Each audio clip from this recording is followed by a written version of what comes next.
that's 5K skill into 10K, brother.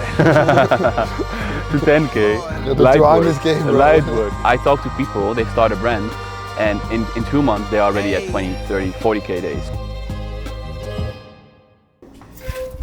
What's up, G? How are we doing today? You good, bro? Welcome to Spain, bro.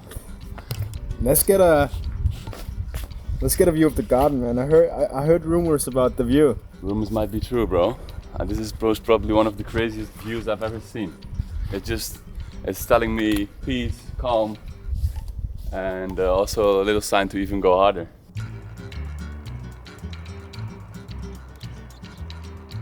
In this video, we will be sitting down on 100 million a year revenue strategy, basically the foundations on how that's possible through good economics, smart supply chain, opportunity of worldwide advertising and fulfillment. And yeah, just in general, just a nice conversation, just to catch up, sharing some more insights and also on how we do it with our brands, but also on how Ode does it and what's his point on all of that. So no, it's gonna be super fun.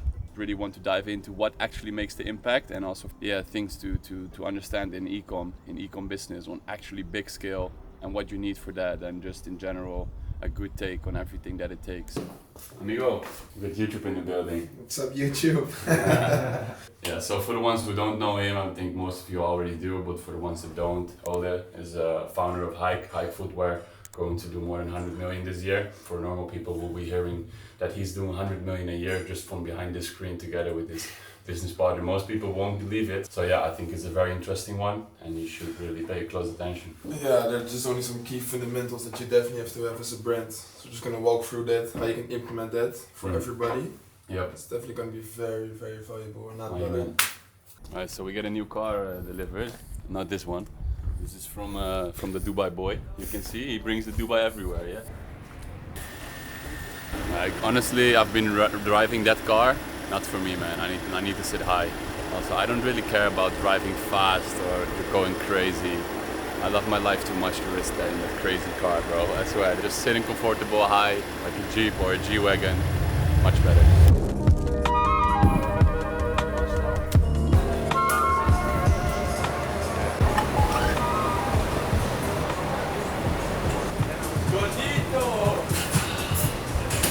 Gordito working on his apps right now.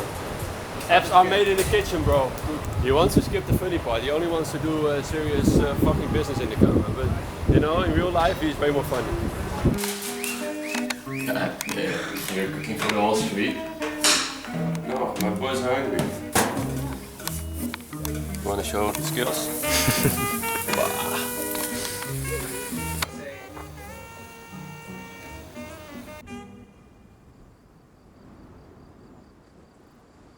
I already know how to scale, bro. Give me a person who does 5K, I scale into 10K, brother. To 10K, Yeah, to light 200K, bro. light work. Like 10K is a good starting point. I feel like If you do 10K a day, you're actually on track. it's a good starting point. I feel like you already have sort of like the basics. You start doing 10K. For other people might like, oh, 10K is the goal. Believe me, it's really, really close.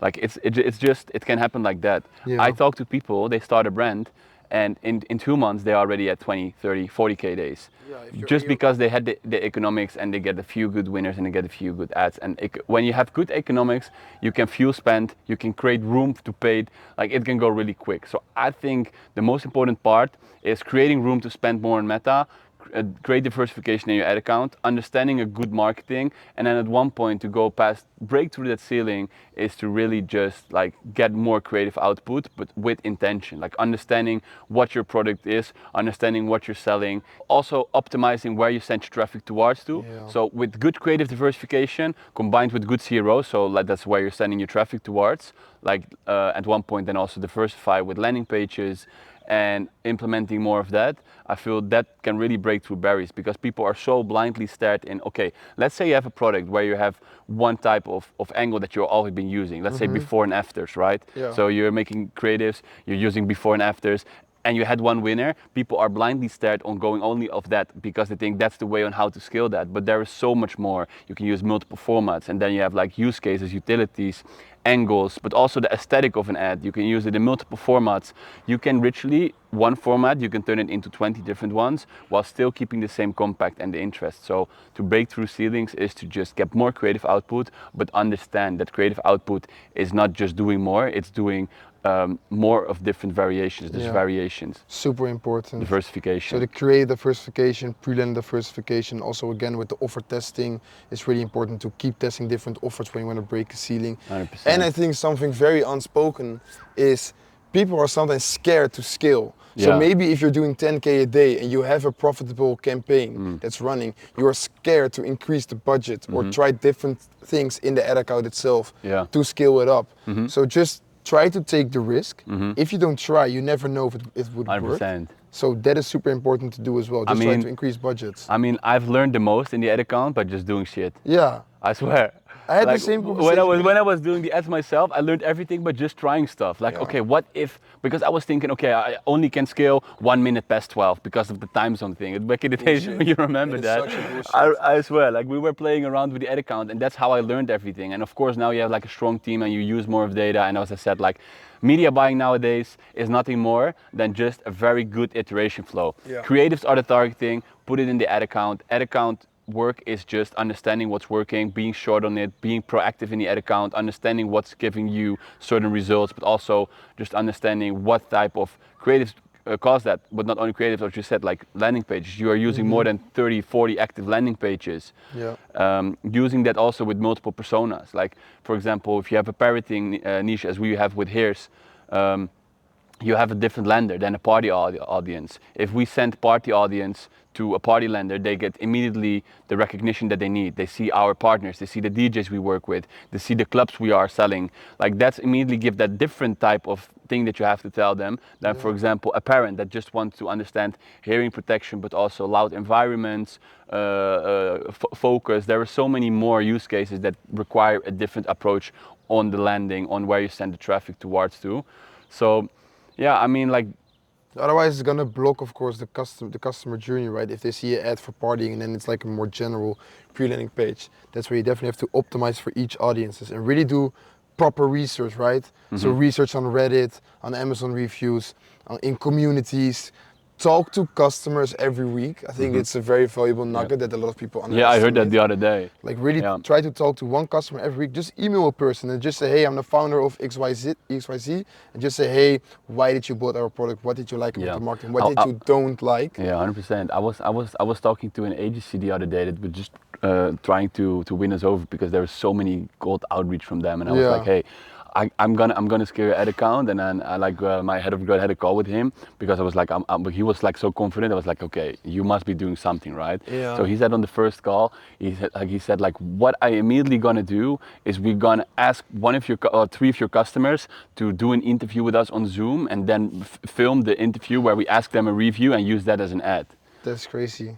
That's very good, actually. Literally just getting a real interview of a customer and then running that as an ad, and then just like running, hey, we are doing customer reviews, whatever.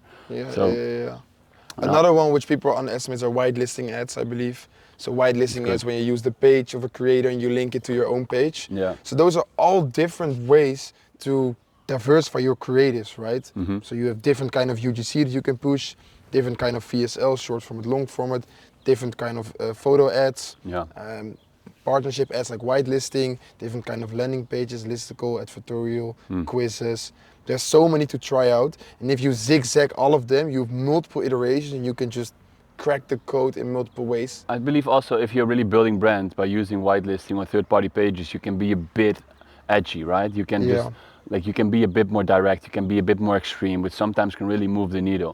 So for example, we with our brand, we want to stay close to our identity. We want to stay close to our brand. We don't come for example, aggressive claims on, let's say, crazy hearing damage, whatever, right? With a third party page, you can really sort of make people aware of a very big problem, basically just sort of making them scared first and then giving them the solution for it. which of course is the way to educate people. We are creating audience, right? It's not like that everyone is super aware of, for example, hearing loss. You first want to create audience for yourself and then sell them. And that's, I think there's also something that's very big for us, is that there is such a big part still to be won for us just by making more people aware of a certain problem. But that goes to a lot of stuff. Also, with selling shoes, you can make people aware of all of these benefits. That's basically how you sell them. Many people don't know, for example, even I was in the other day, I was in the gym, your business partner Jay, he sends me a message. Man, those shoes that you're wearing, what are you doing? You're small toe box, this and that, you know. I'm like, bro, leave me the fuck alone. Let me just hit my reps. But at the end, like, of course, it's important, you know.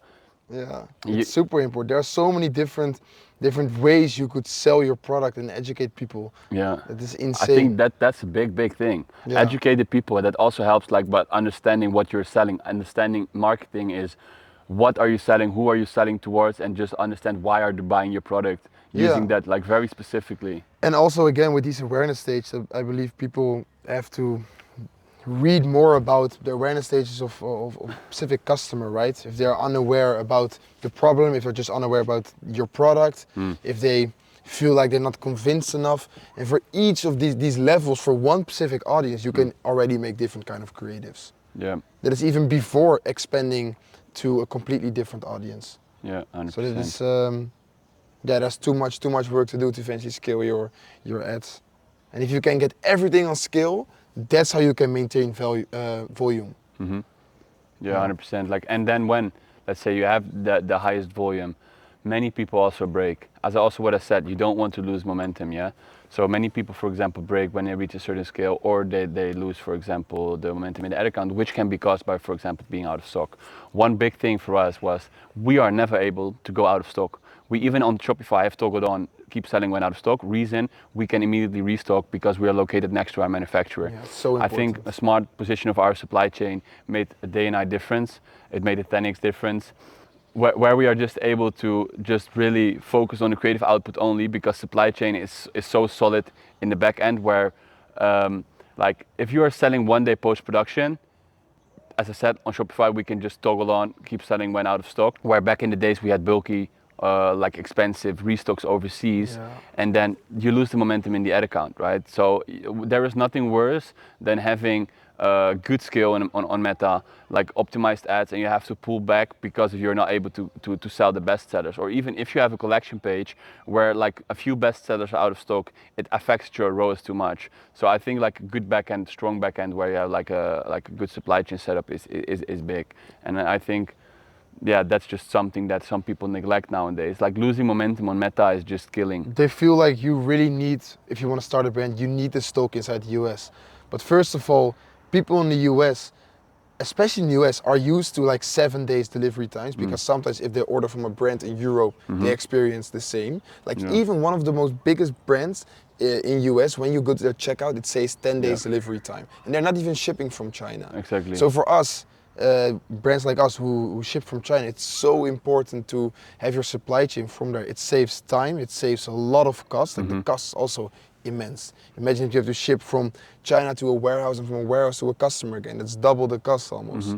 And this is how you can maintain a skill too. It's like almost fundamentally important to keep your high skill. If you would be doing your skill where you have to take inventory yourself with 2 months lead times, how cash flow intensive would that be? And also not only that, the inventory risk. You have so many different SKUs, you have to buy so much more product. If you would, how we've done, like shortening the lead time so much, we don't have to inject so much cash in inventory, because we can just be much shorter on our stock. There was also a problem that I thought in the beginning would be huge, like, oh, when you start a brand within fashion, you have so many SKUs, right? Like, because you have different sizes, different colors. Yeah. But then shipping from a Chinese fulfillment just tackles the whole problem.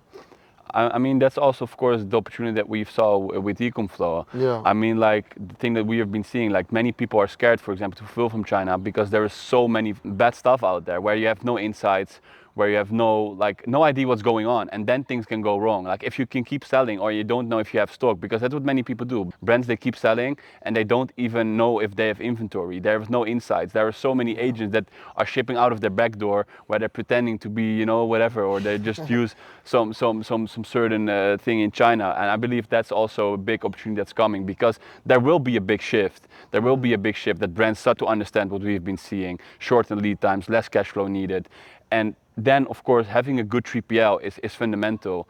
And I think that also comes down to having good, proper systems, insights, but also still the China thing. Like it only becomes better as well, right? We're only gonna get faster shipping, like week by week. We've seen it already. I mean, like 3 years. I was like speaking with the other guy. Like 3 years ago, it was 12 to 16 days to the US. Now we've seen successful deliveries in 3 days, 4 days, 5 days. Yeah, 7 days is definitely reachable. Yeah, I mean, like the average that Ecom has on the priority line is 5.5 days. Yeah.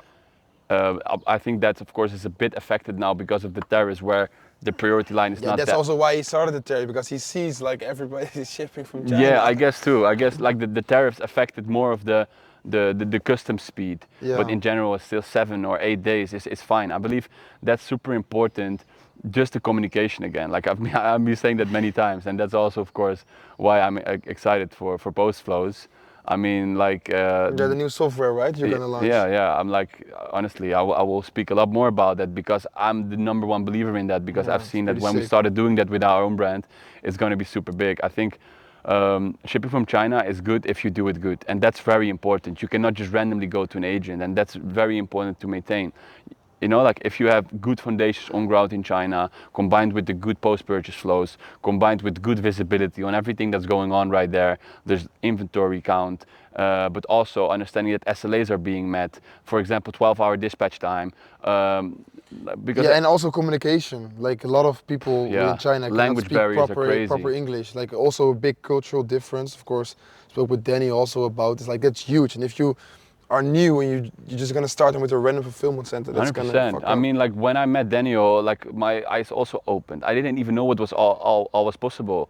Yeah. Like I started working first with Daniel when we did the Door and Rose like 2.5 years ago, where he was helping with getting better payment terms, getting better quality for the thing. Because what many people also don't understand with factories is they always try to lowball as hard as they can, not knowing that the China agent eventually he needs to earn something. So if you lowball him and the lowest as possible, he will just lower your quality, or there will be other problems, because there is no transparency in China. Interesting, At the end, China fulfillment is golden, but you have to really work with a reliable source, because it just can go wrong really quick.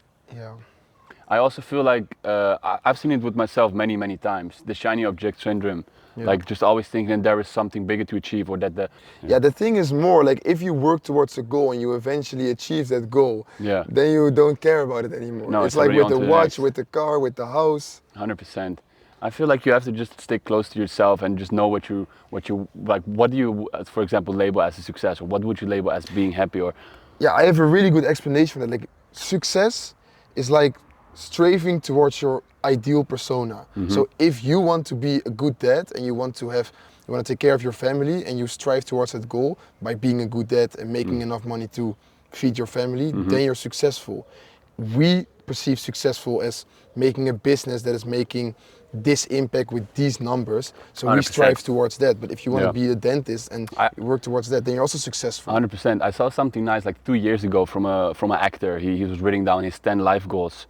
From when he was still back in school. He written down like something, okay, I want to win an Oscar, but also I said I want to become a dad. I want to keep a close relationship with my mom. I want to, when I look back at this, if you, for example, have goals like this, 10, just write down 10 life goals. I've done it myself as well. 2 years ago when I saw it. Those goals, Yes, I've written that down. Maybe, of course, a lot of it is business orientated, but the main important parts, the main important goals are not. And I feel that's also something that, like, sometimes when you feel shitty or you feel like, hey, it's not going as how you want, you can reflect back on that as well. Like, hey, I'm already close. Like, or what you sometimes see, like, hey, I wish I was where I am where I was wishing for 5 years ago. And I think like setting these goals for yourself when you are having a tough time, looking back at that or looking at that, like it also, you know, like it can really help. Setting goals is one of the most important things. Like setting goals every day, every week, every month, every quarter, and every year. Yeah, 100%. I feel I feel what's also causing a lot of this friction of not feeling that you're good enough is the shiny object syndrome, right? Yeah. That people always look at others, that people always think there's a bigger boat, and there is Yeah. always a bigger boat. But here in Marbella especially. but you know what I'm saying? Like the shiny object syndrome, I would really just like you should do something that stays close to yourself. And also, if I'm looking at myself, or I'm looking at others, and I think, oh, I might be doing something wrong, or I'm doubting if I'm making the right decisions. Then looking at, for example, just You mean like more that you eventually reflect back on the goals that you set, right? I mean, like how to defeat shiny object syndrome is just like not thinking that there is always. There's always something better, but you have to just be okay with it. That there's always a person with a better business or a bigger house or a good-looking wife. Like, okay, that's. I don't think so. No. No. I mean, like the shiny object syndrome. What it actually is that you always think, okay, my path is not the right one, or I might be doing that. Like right now, I don't have that anymore. I know what I'm doing right now is what I should be doing. But the first 4 or 5 years of entrepreneurs, I was only looking at others. Oh, I might be doing this wrong, or for example, I should start this brand, or my brand is not good enough. My economics are not good enough. It's always like comparing yourself and then thinking, oh, I might have made the wrong decisions, or I went in the wrong direction. And I think like understanding that it takes time, you need to have patience, same as what I've been telling you. Like the first months were taking forever, but I'll just stick to it because I believed in it and I know that I could make it happen. With Here's, we've invested so much money. The first months were not profitable. We know we had to make it work. We went all in on it. We just keep tweaking, keep going. But also I could have been looking, the earplugs are not it, man. All is doing 100 million a year, should be selling shoes. Because that's how many people think. And But you have to experience it yourself. It's the same with the investments, right? Of course, you have these hypes with crypto and with stocks, and you think, oh, I'm missing out on 100%. things. But you have to stick to your goals, stick to your own business plan, your own path. Because you cannot do this, and this. No. Because if you're going to do this, and this, you have 33% focus on all these 3 things. Well, it's better to have 100% on one specific 100%. goal. I feel like you always to stay close to, like what your direction is. And I feel like there is many business models, there is many stuff to go on. But if you for example, what you've seen, like I saw ecom was possible. I know ecom was the thing, but I didn't crack the code for a long time. I just know it. And then when I really found, for example, the first success, then it went really quick. Then that got hockey stick growth came, and I immediately moved to Dubai, and then my eyes opened. Same for me. And I was like, okay, we're gonna make this really big. But it's also really important to see from other people that it is possible. Because first I couldn't believe you could do 100K a day with your Shopify store. And now I think if you don't do 100K a day, you have to push more because every brand can do 100K a day at least. So it is just by seeing it with your own eyes, and then you see it's possible, so you know you can achieve it. And I think, like, of course, every brand can do 100K days, but I feel what for us makes a huge impact there is the understanding of diversification in the ad account. I think when we started really utilizing that more, third-party pages, for example, landing pages, listicles, everything around that was new for us. Omni-channel. We started to really understand marketing better. We started to understand personas, use cases, utility of a product, like what are we selling, using that, implementing that into the store. That, for example, really break through certain ceilings. And I think like breaking ceilings right now, there are so many people that are stuck. And that then again comes back to what I'm saying about the shiny object syndrome. They think that they are stuck, but they just have to break through. Was there a moment where you felt like you were like really in a deep hole, and how did you come out of the position in business? Because some people might look at this and think like, hey, I'm fucked right now and I need to get out of this shit. How did you come out of your rock bottom position? Yeah, well, I had one that was really tough. That was no more that I didn't know anymore what to do in terms of like what I thought was success bite me in the ass really hard. For example, when I had my store, I had issues to deal with, for example, Klarna.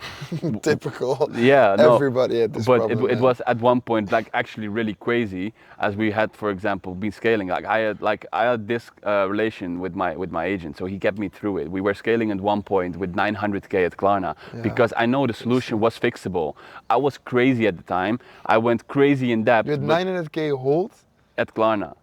But I thought I was big with 300. I know that it was gonna fix it, so they were delaying my payout. Yeah. It was not that, oh, I have to refund or whatever. It was just that there was a certain situation occurred with, for example, a factory that we already had solved with customers. It was just that at one point there was such a big issue going on.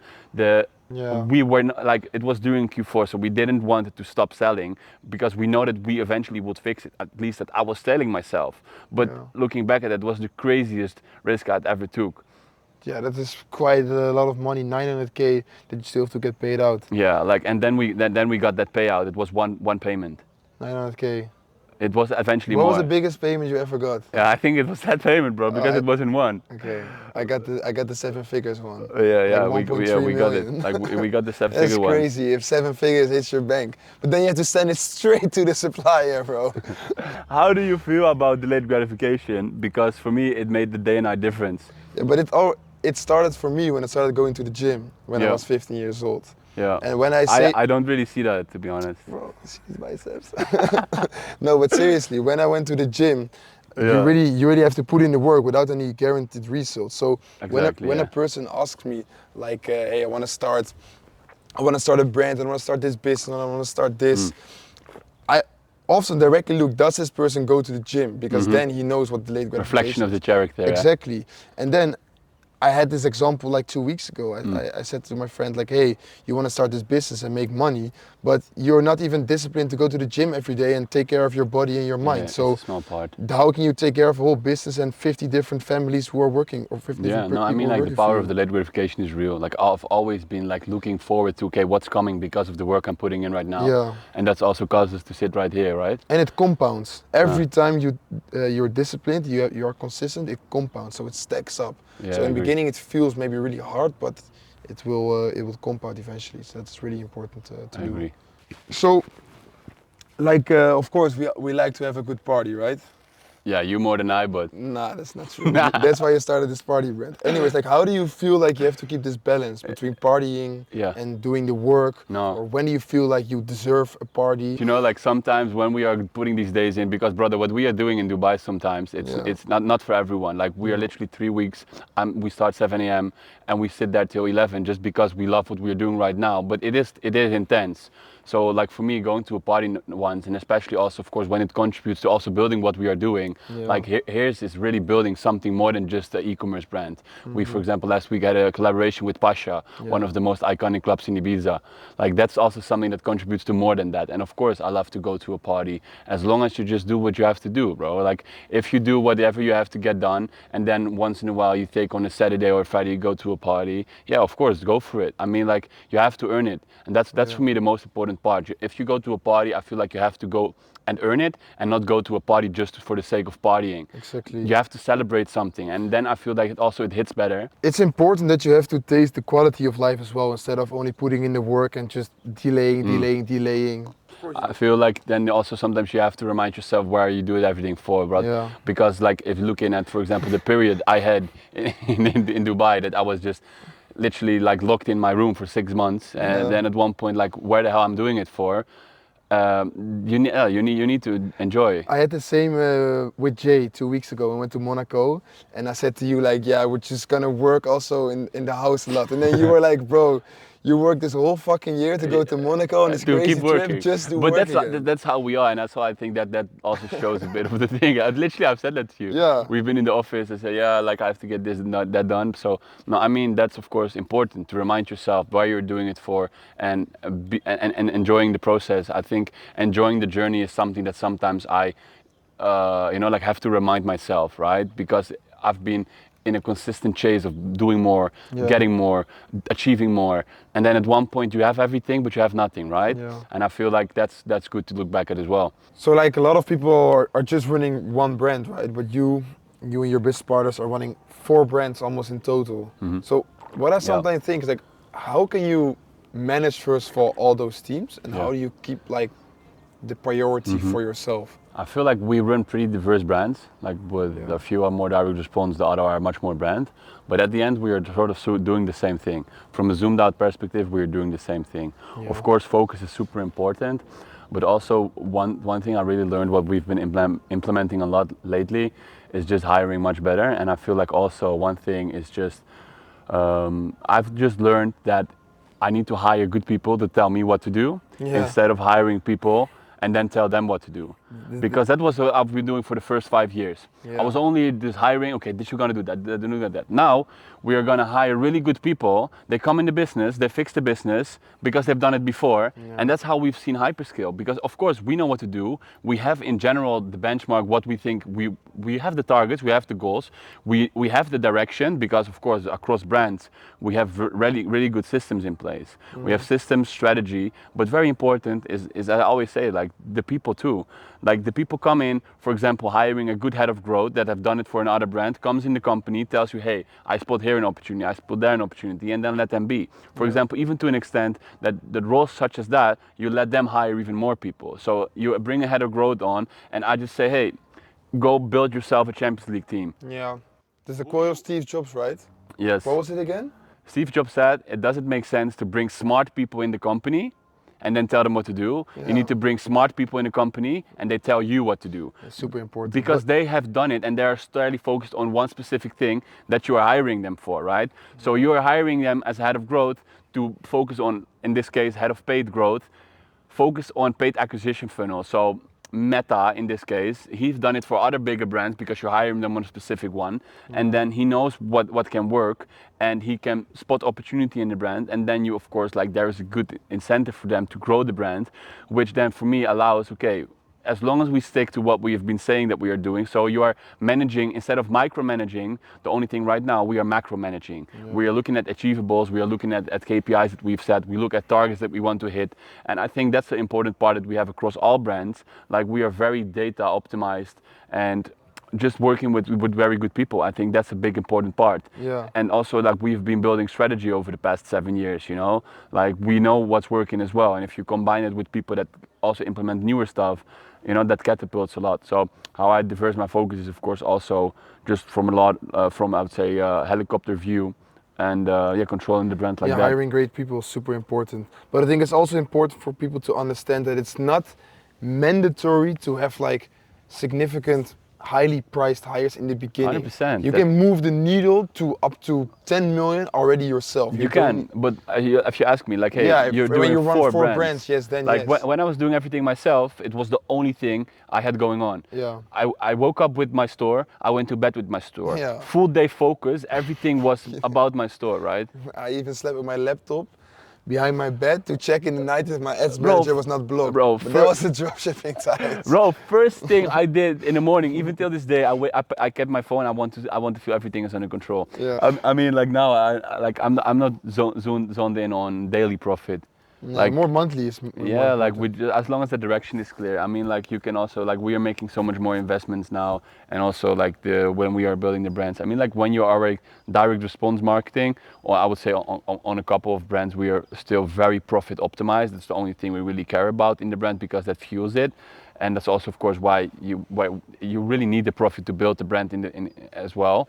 But no, I mean, like, that's just the focus point. Like, I'd say, just having key hires in place, so that's very mandatory. Like, if you look at all these big companies, they're having crazy people that are working for them, and they get paid very well because they bring significant value towards the company. At the end you get paid for what you bring to the table, and for some people, like, they don't want all the other stuff of the entrepreneur journey.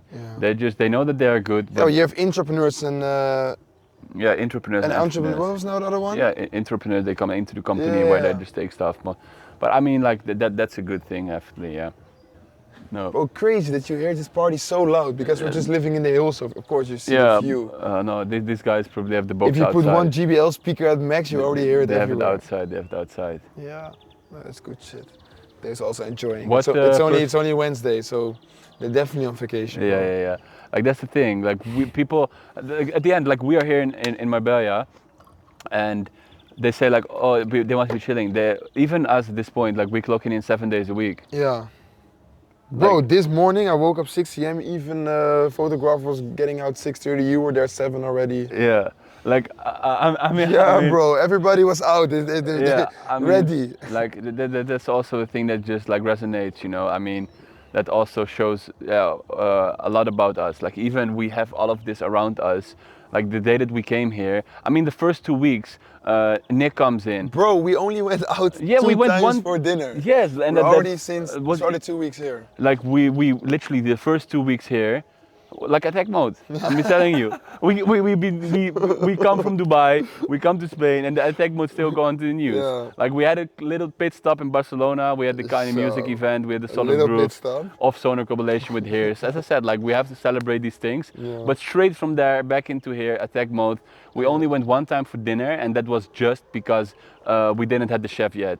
And imagine the first 2 weeks, Nick comes in, like you guys are here, and you've been literally even over the weekends. Yeah, but Nick is the same. Yeah. Literally, he comes here. We think, okay, nice. He comes. Now we have an excuse to go for dinner. He said, no, I have to do some work tonight. So we're just gonna buy chicken in the grocery store and just put it on the barbecue. Yeah. No, honestly, I remember the first that he comes in. He puts his luggage. First thing he does, he takes a call. Yeah, a call. Yeah. Nice one. All right, good shit, bro. Nice. Yeah, man. Wagwan. Buenas noches. So we're heading out for dinner. We got a big celebration. Big 26. My brother's girlfriend turned 26 today, so obviously we have to come out, dress nice a little bit here and there, get the linen shirts out, get a good dinner in. So yeah, we're currently on the way to what's the thing called? Cipriani's. Oh, we're going to Cipriani, yeah, right.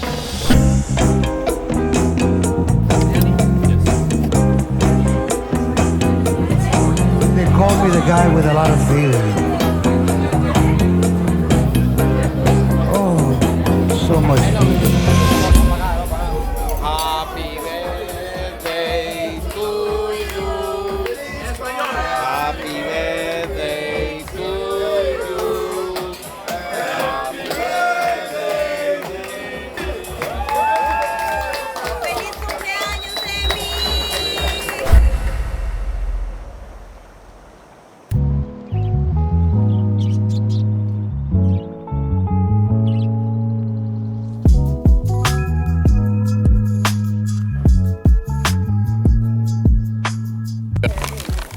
Buenas tardes.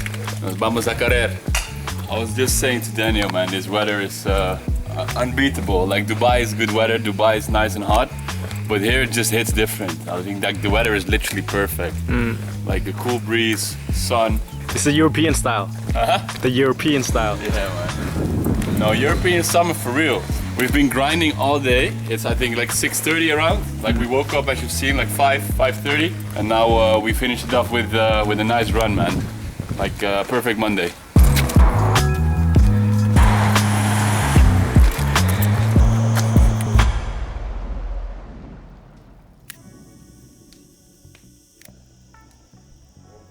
My man. What up, guys? What's up, my brother? How we doing? Good. It's a beautiful evening. An amazing evening. Got a romantic Yes. bonfire here. These days we've mostly been grinding, eating good, training good, working hard, but in a very nice environment. And I mean, like we haven't been filming much stuff else, just locked in.